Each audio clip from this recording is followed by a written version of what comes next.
कक्षा 10 वाले अपने देख लीजिए, ये रियल नंबर हैं। अलजेब्रा का पहला ही पार्ट है। उसमें मैंने आपको एलसीएम और एचसीएफ के बारे में बताया था और ये भी कहा था कि जो आपकी यूक्लिड विभाजन विधि है उससे कैसे एचसीएफ और एलसीएम करने के लिए आएंगे, तो मैं आपको बताऊंगा। यहाँ भी स्क्रीनशॉट आपने ले ही लिया होगा। सबसे पहले मैंने क्वेश्चन ही दिखाए हैं, ठीक है। तो हम वक्त को ज़्यादा नहीं लेंगे, सवाल पे ज़्यादा फोकस करते हैं। अपना पढ़ाई में ध्यान दीजिए, किसी की बातों में मत आइए। जहाँ से जैसा अच्छा नॉलेज मिल रहा है लेते जाइए। चलिए तो हम डायरेक्ट सवाल पे चलते हैं। देखिए पहला सवाल ये है कि 135 और 225 और दूसरा है 867 और 255 को यूक्लिड विभाजन विधि से एचसीएफ ज्ञात करो। देखिए पहले समझना होगा कि यूक्लिड विभाजन विधि है क्या चीज़, समझ रहे हैं। तो यूक्लिड विभाजन विधि क्या है, देखिए हम यहाँ करेंगे a बराबर बी क्यूब प्लस आर। इसमें a सबसे बड़ी संख्या यानी फर्स्ट संख्या जो होती है जिसमें हम भाग देते हैं, सबसे बड़ी संख्या वो है a। बड़ी संख्या हो गई। ये मैं तुम्हारे समझाने का तरीके से, जिससे कि आप समझ सकें वैसा तरीका बता रहा हूँ। बी वह संख्या है जिसे हम भाग देते हैं, जिसे हम भाजक बोलते हैं। छोटी संख्या या फिर बोल सकते हैं हम जिससे भाग देते हैं, ठीक है, जिससे भाग देते हैं। क्यू यहाँ पर क्वोशेंट हो गया, भागफल जो आंसर आता है भागफल, और आर आपका शेषफल यानी रिमाइंडर हो गया। देखिए वीडियो को स्किप मत कीजिएगा। ये मत सोचिए कि इसमें मज़ा नहीं है। मज़े के लिए पढ़ाई नहीं होती है, पढ़ाई होती है अपने आप को सक्सेस करने के लिए, अपने आप को कामयाब करने के लिए। तो वीडियो को देखिए, पूरा देखिए, और अच्छे लगे तो सब्सक्राइब जरूर करिएगा, और अच्छी ना लगे तो सब्सक्राइब मत करिएगा, ठीक है।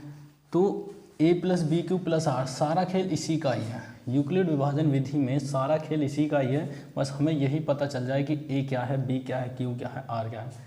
तो कुछ बच्चे जानते होंगे जो एक्सरसाइज जिनकी ख़त्म हो चुकी है, जो चल रही है स्कूल वगैरह में, तो वो भी देख लीजिए, तुम्हारा रिवाइज हो जाएगा अच्छे से। तो इसमें सारा खेल मैंने बता ही दिया है कि a बराबर बी क्यू प्लस आर। तो अब हम इसके माध्यम से कैसे सवालों को करते हैं, देखिए ये मैं इतना मिटा दिया। सबसे पहले मैं पहला ही सवाल ले लेता हूँ। इसमें सबसे बड़ी संख्या है मेरी 225 बराबर, उससे छोटी संख्या है मेरी 135। अब क्वोशेंट यानी भागफल मैं कहाँ से लूँगा। भागफल देखिए मैंने एचसीएफ करना आपको बताया था। पहले बड़ी संख्या उसके छोटी संख्या से भाग दो, कितनी बार जाएगा, एक बार जाएगा। 0 90, कितना बचा 90। तो क्वोशेंट कितना आया 1, मल्टीप्लाई 1 और प्लस आ गया, रिमाइंडर आ गया 90, ठीक है। देखो समझते जाना, कुछ भी नहीं है, कोई ज़्यादा बड़ा बवंडर नहीं है। समझना आने के बाद आप ये कहेंगे अरे ये कुछ नहीं तो हलवा है। तो इसमें 90 रिमाइंडर आ गया। अब क्या करेंगे, मैंने आपको बताया था कि अब जो मेरा जो बचा हुआ शेषफल आया है, अब उससे भाग आया होगा और जिसने भाग दिया उसका भाग होगा, ठीक है, क्लियर है। यानी अब यहाँ भाग किस में दे रहे हैं, 135 है। बड़ी संख्या कौन सी होगी, 135। तो ये पहला चरण हो गया, तुम्हारा कंप्लीट हो गया। दूसरा चरण स्टार्ट हुआ है जिसमें बड़ी संख्या 135 आई, यानी जो आपका बी होगा ना, बी वो दूसरे चरण में ए बन जाएगा, और जो आपका रिमाइंडर होगा वो बी बन जाएगा, समझ रहे। तो अब यहाँ पर जो रिमाइंडर था 90 वो बन जाएगा बी, क्लियर। अब 90 से हम भाग देंगे, ये भी एक बार जाएगा, 45 बचेगा। तो एक बार गया प्लस 45, दूसरा चरण कंप्लीट हो गया आपका। अब यहीं पे वही चीज़ 90 दो बार गया, कटम शेष, क्लियर। तो अब यहाँ पर जो हमारा देखें, पहले ये रिमाइंडर था अब ये क्या बन गया, बी बन गया, अब ये ए बन जाएगा, अब ये ए बनेगा और ठीक है 45 कितने बार गया, 2 बार प्लस 0, क्योंकि शेष क्या बचा 0। तो ये मेरा 3 चरण में ये सवाल कंप्लीट हो गया। ठीक है, आप इस विधि से कीजिए या इस विधि से कीजिए, इस विधि से दर्शाना ही यूक्लिड विधि होती है। ठीक है ना, यूक्लिड विभाजन विधि होती है। हालांकि एचसीएफ तो हम ऐसे ही निकालते हैं भाग विधि से। ठीक है, और गुणनखंड विधि से भी एचसीएफ निकालना जरूर सीखें, मैं बताऊंगा, मैंने यहाँ दे रखे हैं। आपको देखना है, इसे अगले सवाल में 10 सवाल हैं टोटल, अगले आप करेंगे तो आपको गुणनखंड विधि से भी आएंगे। जिसको नहीं आता है वो भी देखें और जिसको आता है वो भी देखें। देखिए अब जिसने जो पहले रिमाइंडर आया था हमारा दूसरे नंबर पे, इसने क्या किया, हमारी पूरी संख्या को विभक्त कर दिया, मतलब भाग दे दिया, पूरा डिवाइड कर दिया है। तो हमारा यही जो बी है वही हमारा आंसर होगा, यानी HCF बराबर 45। ठीक है, ये विधि है हमारी यूक्लिड विभाजन विधि। दूसरे सवाल को समझो। दूसरा सवाल क्या है, दूसरा सवाल कह रहा है 867 और 255 बड़ी संख्या है 867, इसे ए मानो, 255 ये बी हो गया। क्यू कहाँ से आएगा, क्यू का मतलब है इसका भागफल, इसको भागफल कीजिए, इसका भाग जाएगा 3 बार। ठीक है, प्लस देखिए 3 बार भाग, यहाँ सॉल्व करते चलिए। एक रफ कॉपी बना के रखिए, जब भी आप एग्जाम देते हो उसमें रफ कॉपी होती है और उस साथ के साथ वहाँ से रफ करते जाइए। देखिए 3 पंजे 15, 3 पंजे 15 और 1 16, 3 दूनी 6 और 1 7। ठीक है, 2 0 1 102 आ गया आंसर, यानी जो आपका आर है वो 102 आ गया। पहला चरण कंप्लीट हो गया। अब इसको ऐसे घुमाएंगे, इसको यहाँ लाएंगे, यानी कि अब ये ए बन गई हमारी, ये बी बन गया। ठीक है, तो ए 255, बी 102, कितनी बार जाएगा भाग, 2 बार जाएगा, 204 आ गया, 51 2 बार गया, प्लस 51 रिमाइंडर आ गया। 2 चरण आपके कंप्लीट हो गए। जैसे 51 आएगा, 51 के हम बीच में करेंगे 102, अब ए बन जाएगा 102 और ये बन जाएगा बी 102, 51 मल्टीप्लाई क्वेसेंट 2 बार जाएगा, सीधा सीधा क्लियर दिख रहा है 0। तो किससे कटी है पूरी संख्या, 51 से, तो HCF आ गया 51। ये आंसर हो गया आपका। देखिए बहुत ही इजी सवाल है, कुछ नहीं होता है, समझने की बात है बस। अगर आपको समझ में नहीं आ रहा है तो मुझे कमेंट्स करके बताइए कि सर मुझे यहाँ से समझ में नहीं आया है, मैं आपको फिर से बताऊँगा। क्लियर, चलिए एक सवाल क्लियर हो गया है। दूसरा सवाल देखें। तो यूक्लिड विभाजन विधि कोई ज़्यादा बड़ी टेढ़ी खीर नहीं है कि जो आने वाली नहीं है आप पे। कुछ भी मत छोड़ो, सारा कुछ करते जाओ, और जो समझ में ना आए तो हम टीचर्स लोग हैं, आप उनसे पूछ सकते हैं। ठीक है,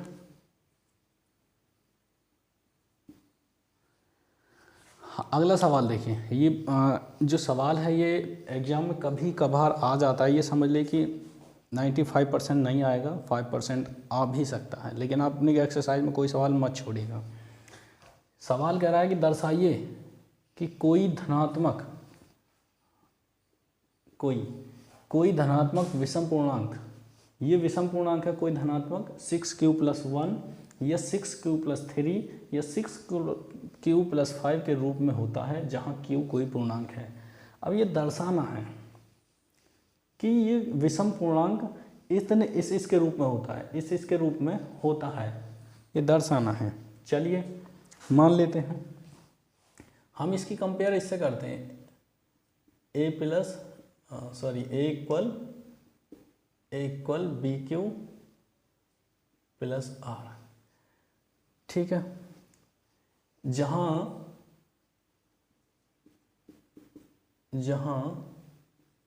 Q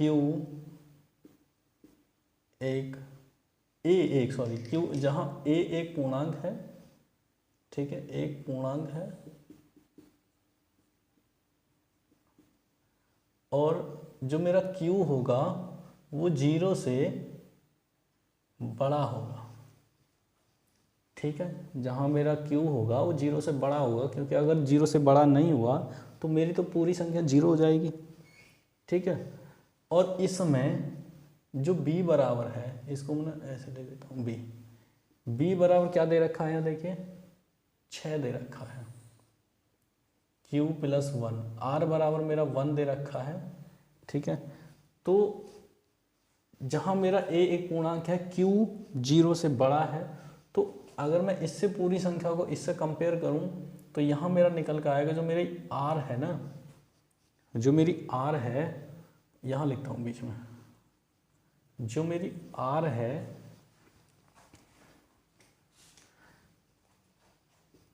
r 0 के या तो होगा देखो बराबर या होगा 0 से बड़ा।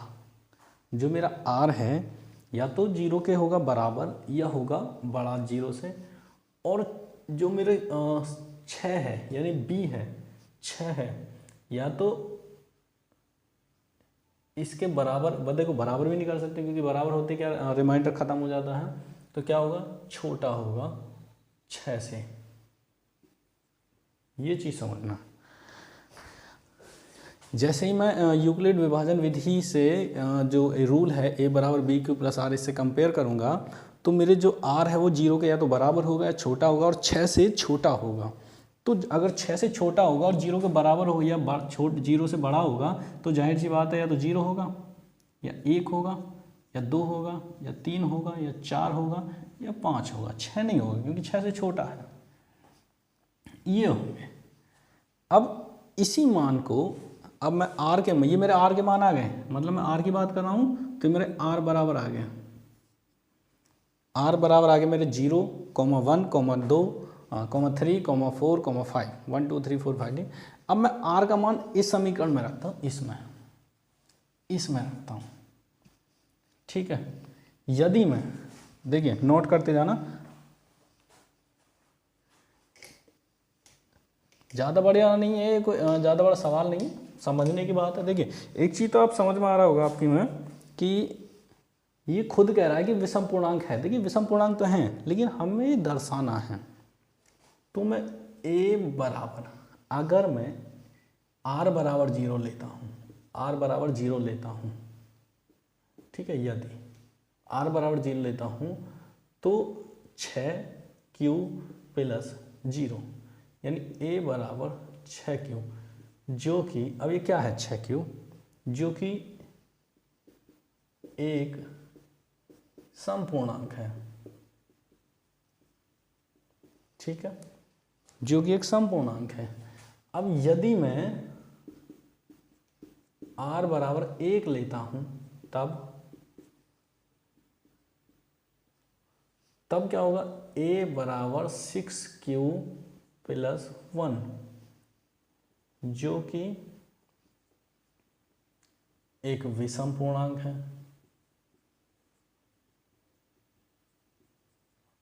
क्लियर है? देखिए 1 से 0 से तो ये सिद्ध हो गया, 1 से ये सिद्ध हो गया, ठीक है। अब यदि मैं r बराबर 2 लेता हूं तो a बराबर 6q प्लस 2। अब 2 क्या है, 2 क्या है, मेरी सम है विषम है, सम है, तो जो कि समपूर्णांक है। अरे बहुत आसान है यार, कुछ भी नहीं है, ठीक है, कुछ भी नहीं।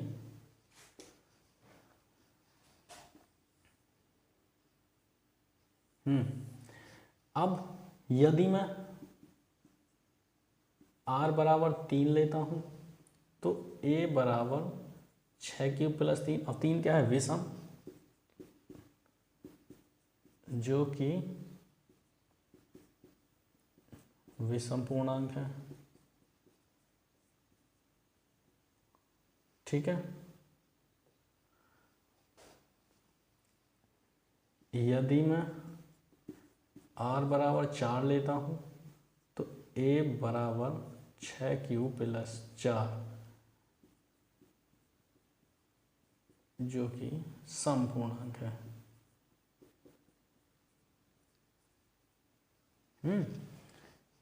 यदि मैं r बराबर 5 लेता हूँ तो a बराबर 6q प्लस 5, जो कि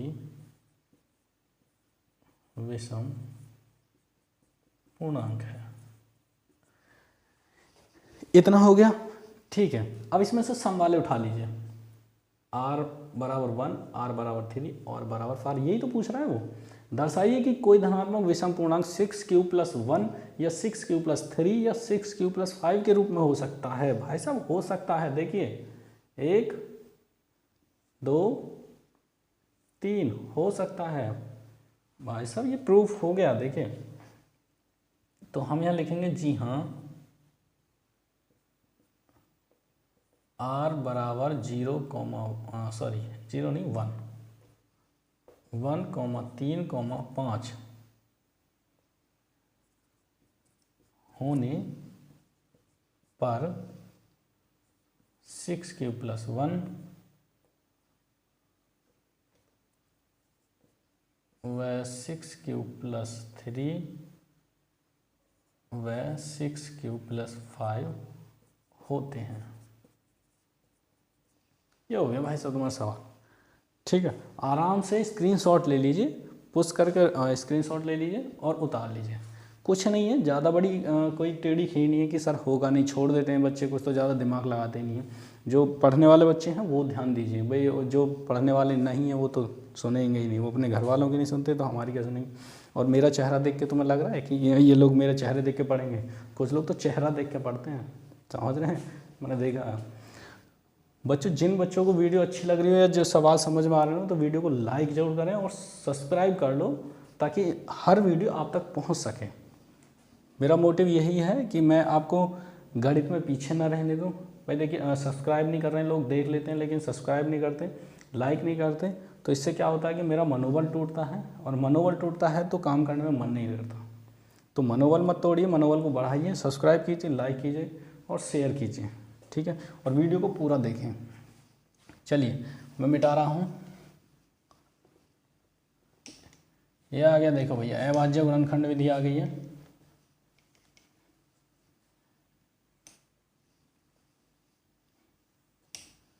मैं कह रहा था ना कि गुणनखंड विधि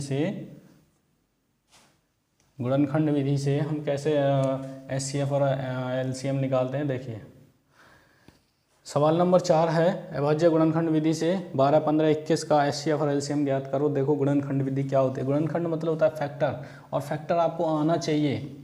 देखिए यहाँ ले लेते हैं आंसर इसका। देखिए 12 का फैक्टर मुझे बताइए क्या होता है? 12 का फैक्टर होता है, देखिए पहले दो पार्ट में तोड़िए, 4 तिया 12, 4 तिया 12 मतलब, और अभाज्य होंगे सारे, अभाज्य गुणन होंगे फैक्टर, तो 4 को और तोड़ लीजिए, 2 मल्टीप्लाई बाय 2 मल्टीप्लाई बाय 3। देखिए 4 तिया 12 यानी 2 गुणा 2 गुणा 3, ठीक है। 15 का निकालिए, 15 का आ जाएगा 3 गुणा 5। ऐसा मैं इसलिए लिख रहा हूँ क्योंकि देखो जब हम एचसीएफ निकालते हैं तो हम पहले कॉमन उठाते हैं, और एचसीएफ में कॉमन ही उठाया जाता है, क्योंकि हमें दोनों संख्याओं को बराबर काटना है, बराबर विभक्त करना है। 21 का देखिए 3 गुणा 7, ठीक है, तो 21 का मेरा हो गया, 12 का मेरा हो गया, 15 का मेरा हो गया। पहले मैं निकालूंगा एचसीएफ। देखिए एचसीएफ बराबर, एचसीएफ जो तीनों में है, अगर तीनों में है तो ही एचसीएफ बनेगा, वरना एचसीएफ नहीं हो सकता। तो तीनों में क्या आ रहा है? ए आ गया, 3 आ गया, तो इसका एचसीएफ आ गया 3, ठीक है। अब एलसीएम क्या आएगा? एलसीएम एक तो जो कॉमन है वो, और जो बचा है वो,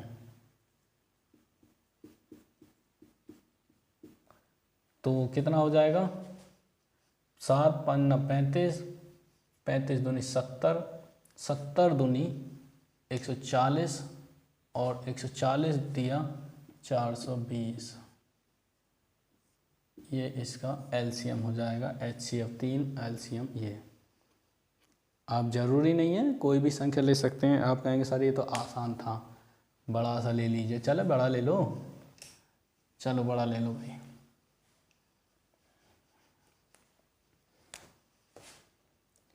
ये ले लें 50, 70 और 120, ये ले लेते हैं ना।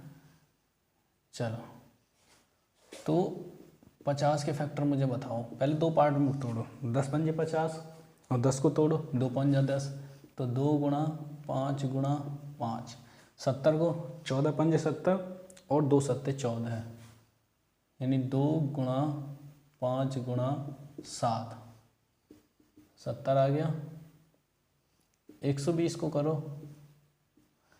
120 करेंगे 12 तो शाम 120, 10 को तोड़ेंगे 2 गुणा 5 में, ठीक है, और 12 को तोड़ेंगे 4 तिया 12, यानी 2 गुणा 3। तो इसको सेट कर लो, ये इसको आगे सरका दो, 2 गुणा 3 गुणा 2 दूनी 4 तिया 12, 12 तो शाम 120, एक और रहेगा ना, 3 गुणा 5, ठीक है।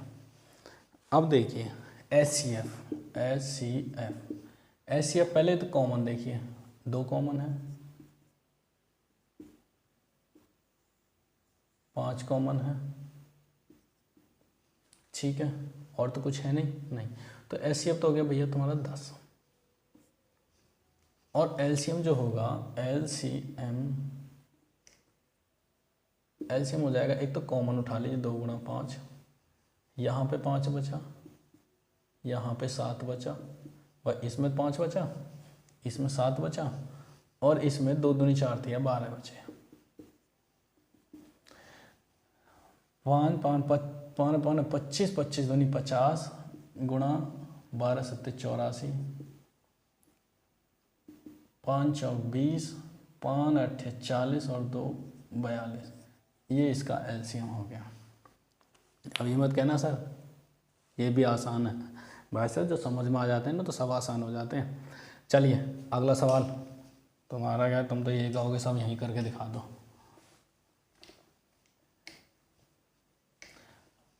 वीडियो को एंड तक जरूर देखें। आज मैं आपको वो भी बताने वाला हूँ कि √3 आपका परिमेय संख्या है, परिमेय संख्या है, सिद्ध करना है, ठीक है। चलिए अगला सवाल, भाई साहब बहुत ही मोस्ट इम्पोर्टेंट सवाल है, अक्सर एग्जाम में पूछा जाता है, रूप बदल के आता है, जरूरी नहीं कि यही आएगा, संख्याएं बदल के आ जाएंगी। तो ये कह रहा है कि HCF ब्रैकेट 306,657 ब्रैकेट बंद इक्वल 9 है, तो LCM क्या होगा, LCM इसका क्या होगा। अब याद है मैंने पिछली वीडियो में मैंने एक फॉर्मूला लिखवाया था कि पहली संख्या गुणा दूसरी संख्या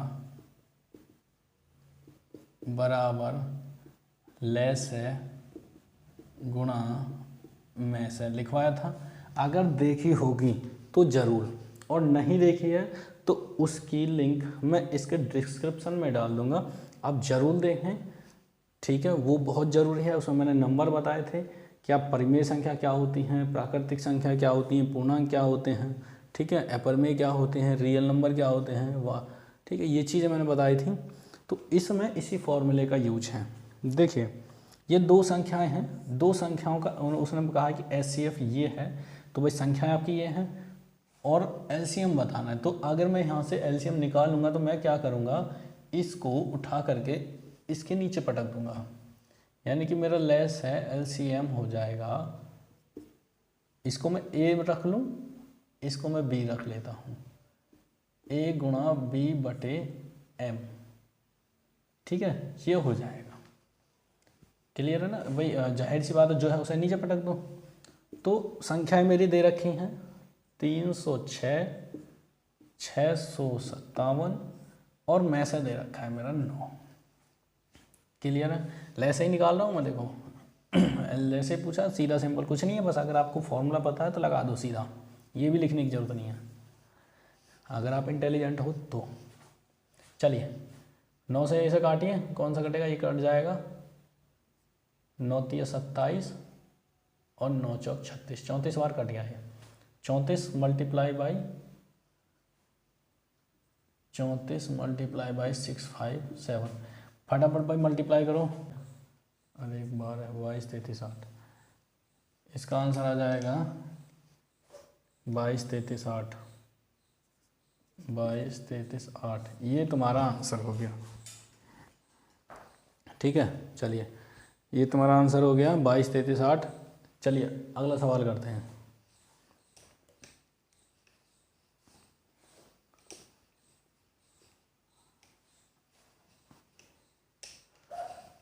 अगला सवाल ये कह रहा है कि HCF, देखिए ये भी बहुत मोस्ट इम्पोर्टेंट है। HCF 225,60 का बराबर 225 मल्टीप्लाई बाई 5 माइनस 10x, तब x का मान ज्ञात करो। कितना इजी सवाल है, कितना सिंपल सवाल है। सबसे पहले ना आप एक काम करो, इसका HCF निकालो। इसका HCF कितना आ जाएगा,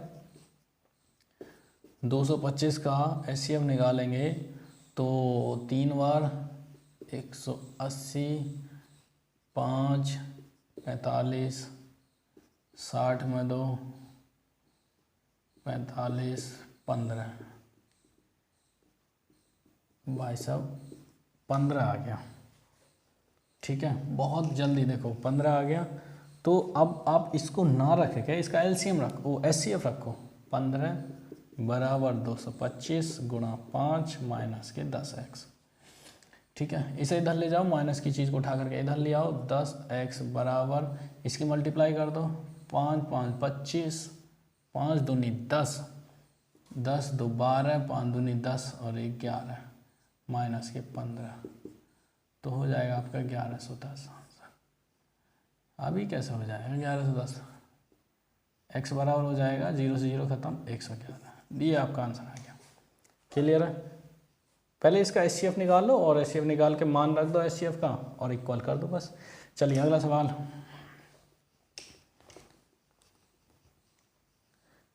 देखिए सबसे ज़रूरी सवाल आ चुका है आपका। सवाल में कहा गया है, देखिए गौर से देख लीजिए, दी गई आकृतियां हैं जिसमें x और y है और इसमें x y और z है, इसका मान निकालना है।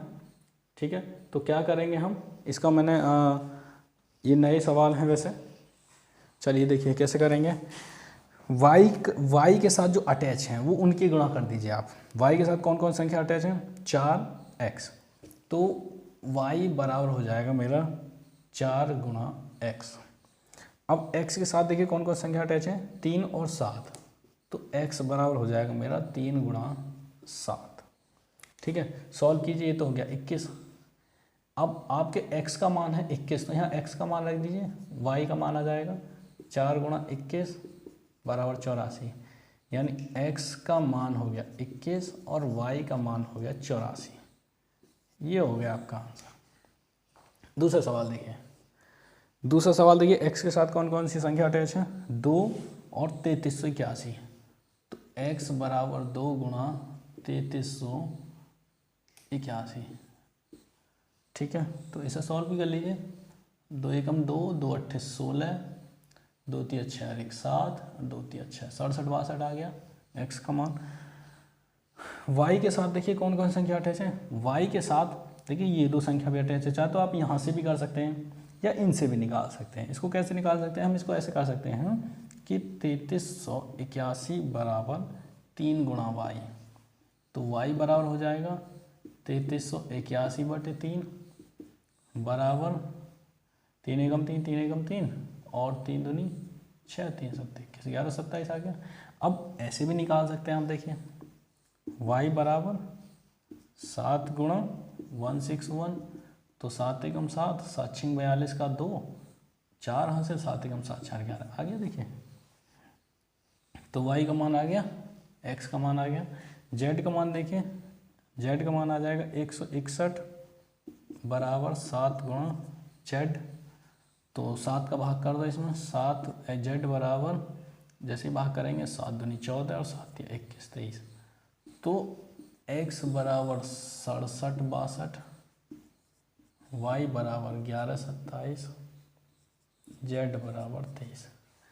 हो गया आपके सवाल। चलिए अगला सवाल, चलिए आपके सामने है, देखिए 8वां 9वां 10वां सवाल।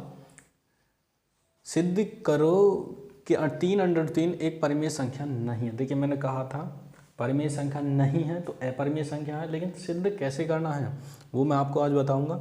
सिद्ध करो कि √5 एक अपरिमेय संख्या है, सिद्ध करो कि 2 + √3 एक अपरिमेय संख्या है। देखिए ये 3 सवाल मैंने इसलिए लिए हैं क्योंकि इनमें से ही एक सवाल जरूर आपको कक्षा 10 के एग्ज़ाम में, बोर्ड के एग्ज़ाम में देखने को मिलेगा।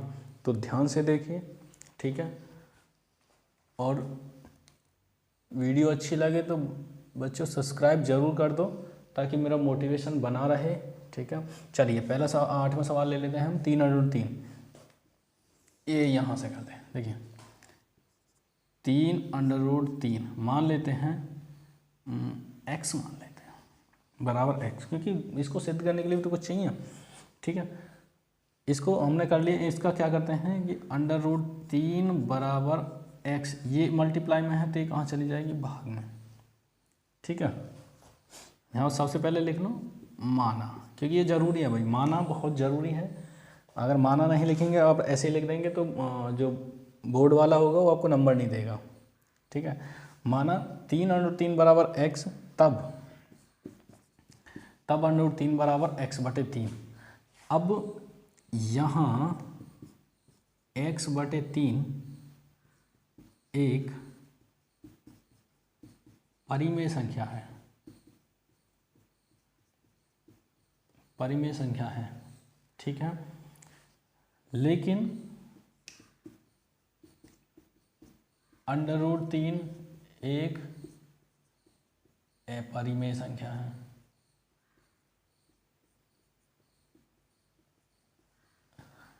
क्लियर। अब √3 एक अपरिमेय संख्या है, वो आपको इससे पता लग जाएगा √5 से कि कैसे होती है, ठीक है। मैंने गलती कर दी, मुझे ये पहले लेना चाहिए था, कोई बात नहीं। इसलिए ये इसलिए का निशान होता है, अपरिमेय संख्या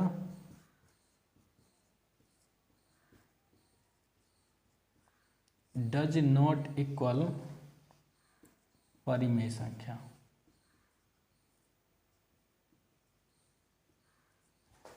यानी √3 डज नॉट इक्वल x/3 बराबर नहीं है, तो तब हम कह सकते हैं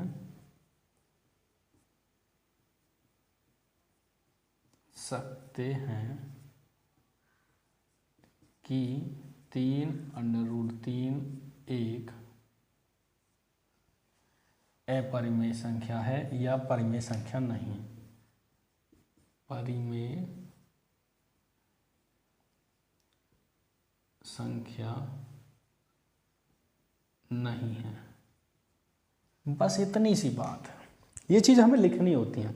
अगर हम ये चीज़ नहीं लिखेंगे ना तो एग्जामिनर को समझ में नहीं आएगा, वो ये सोचेगा कि हम बस ऐसे ही लिख रहे हैं। कुछ नहीं है, बराबर x मान लिया, तब √3 बराबर x/3। x/3 एक परिमेय संख्या है, लेकिन √3 एक अपरिमेय संख्या है, जो कि दोनों बराबर नहीं होती है। अगर बराबर नहीं होती है तो हमारा 3/3 एक परिमेय संख्या नहीं है। चलिए अगला सवाल, मिटा दीजिए इसको।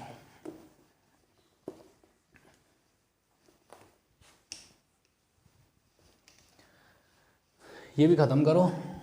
हाँ, सिद्ध करो कि √5 एक अपरिमेय संख्या है। हाँ, मानो इसको भी, माना √5। देखिए अब इसमें देखिए हमें बटे की फॉर्म लानी है, a/b की फॉर्म लानी है।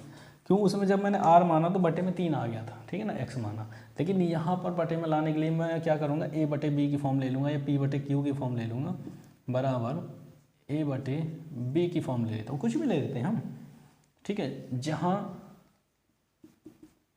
a/b एक पूर्णांक है, ठीक है। तो अब क्या करेंगे, दोनों पक्षों का वर्ग करेंगे, दोनों पक्षों का वर्ग कर दो करने पर, तो ये हो गया √5 का स्क्वायर बराबर a/b का स्क्वायर, ये तो 5 हो गया। अब ये a स्क्वायर हो गया, ये b स्क्वायर हो गया भाई। अब इसके साथ तो कोई हमें वो भी तो चाहिए, एक पूर्णांक भी तो चाहिए। अब पूर्णांक क्या करूँगा, मैं यहाँ से उठा लूँगा, 5b बराबर a स्क्वायर बटे b। अब अगर जब मैंने यहाँ से उठाया तो इसका ये इक्वल नहीं है, ये बराबर नहीं बैठे, ये तो कोई, इनका तो कोई मतलब ही नहीं रह गया। a स्क्वायर बटे b,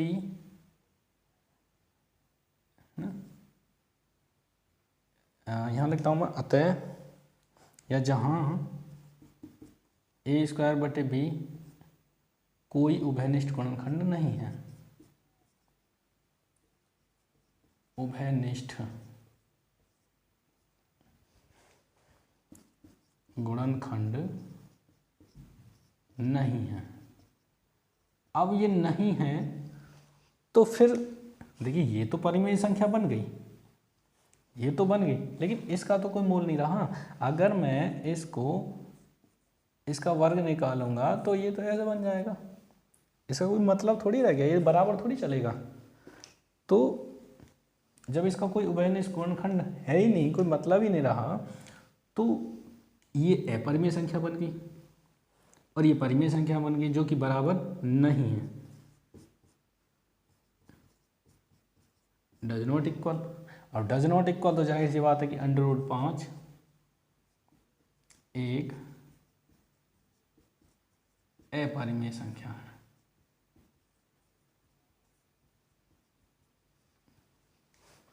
ठीक है, चलिए, क्लियर है, समझ में नहीं आए तो बता देना भाई। यहाँ से देखिए, यहाँ समझ में नहीं आएगा, मैं बता रहा हूँ फिर से। 5b बराबर a स्क्वायर बटे b, ये तो तुम्हारा परिमेय बन गया, ठीक है, लेकिन a स्क्वायर बटे b इसका कोई रोल थोड़ी है। जब हमने ये बराबर इक्वल उठाए थे, a/b इक्वल उठाए थे, तो यहाँ पर भी तो इक्वल होने चाहिए, नहीं है, तो इसलिए इसका कोई उभयनिष्ठ गुणनखंड है ही नहीं। जब गुणनखंड है ही नहीं तो हमारा जाहिर सी बात है भाई, √5 एक अपरिमेय संख्या है। चलिए अगला सवाल करते हैं। अगला सवाल है कि सिद्ध कीजिए कि 2 प्लस √3 एक अपरिमेय संख्या। भैया मान लो, माना ये बराबर x मान लेते हैं कि सर इसमें बटे की फॉर्म, इसमें अपने आप आ जाएगी, देखते जाओ, क्योंकि √ के साथ आएगा। वर्ग करो, दोनों पक्षों में वर्ग करो, दोनों पक्षों में लिखना है, ये दोनों पक्षों में वर्ग करने पर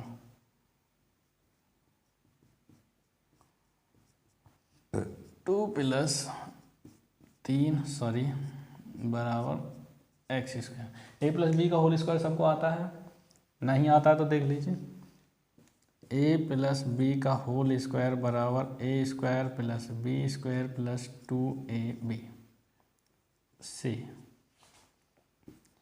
4 प्लस ये हो जाएगा √3 का स्क्वायर 3 प्लस 2 गुणा 3 √3 बराबर x स्क्वायर। ठीक है, तो 4 और 3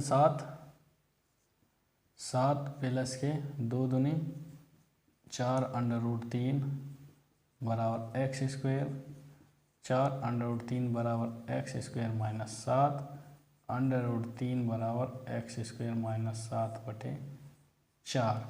अब यहाँ करके गाड़ी हो गई बंद। क्यों? क्योंकि ये तो मेरा परिमेय संख्या बन ही गई, ये तो मेरा पूर्णांक है, पूर्णांक तो है ही, लेकिन परिमेय संख्या बन गई है। लेकिन ये अब क्या करें, ये तो है परिमेय संख्या है, तो यहाँ लिखेंगे जहाँ x स्क्वायर माइनस 7/4 एक परिमेय संख्या है, लेकिन √3 एक अपरिमेय संख्या है, तब ठीक है, अपरिमेय संख्या डज नॉट इक्वल परिमेय संख्या। ठीक है, यानी √3 does not equal x² - 7/4। Show हम कह सकते हैं वी से दैट